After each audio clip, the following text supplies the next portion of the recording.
તો દવાઓના ઓનલાઈન વેચાણ અને વિવિધ પડતર મુદ્દાઓના વિરોધમાં કેમિસ્ટ એસોસિએશન દ્વારા આપવામાં આવેલા દેશવ્યાપી હડતાળના એલાનને ખેડા જિલ્લામાં પ્રચંડ પ્રતિસાદ મળ્યો છે। વહેલી સવારથી જ બજાર અને રહેણાંક વિસ્તારો સહિત જિલ્લાના તમામ નાના મોટા ખાનગી મેડિકલ સ્ટોર્સના શટર સજ્જડ બંધ જોવા મળ્યા, જેના કારણે અંદાજે 1100 થી 1200 જેટલા દુકાનોને તાળા વાગી ગયા। આંદોલનમાં ખેડા જિલ્લાના 1400 થી 1500 જેટલા કેમિસ્ટ સંચાલકો જોડાતા સ્થાનિક તબીબી સેવાઓ ખોરવાઈ ગઈ છે।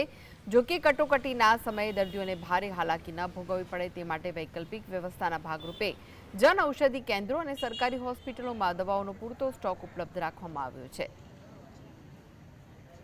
એક તો જે ઓનલાઈન ફાર્મસીઓ જે વિધાઉટ ઘણા બધા પ્રિસ્ક્રિપ્શન વગર આવી રીતે જે શેડ્યુલ દવાઓ પણ ડાયરેક્ટ આપતી હોય છે, અને બીજો એક ડિસ્કાઉન્ટ કે જે ડિસ્કાઉન્ટના કારણે આજે નાના રિટેલરને કેવું થયું છે કે એને આ કોમ્પિટિશનમાં ટકી રહેવું મુશ્કેલ થયું છે।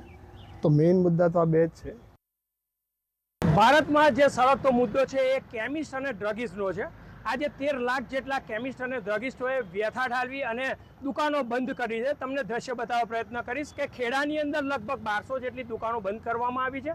શિડ્યુલ એચ પ્રકારની દવાઓ જે MBBS ડૉક્ટરના પ્રિસ્ક્રિપ્શન સિવાય વેચાય નહીં, તે ઓનલાઈન વેચાઈ રહી છે।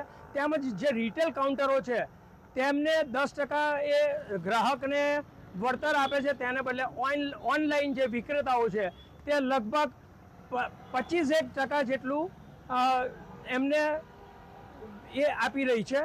એટલે ક્યાંક ને ક્યાંક મોટી આ તકલીફો છે। હવે સરકાર આ બાબતે નિર્ણય લેશે કે કેમ એ સમય બતાવશે। શીતલ ભટ્ટ, GSTV ખેડા।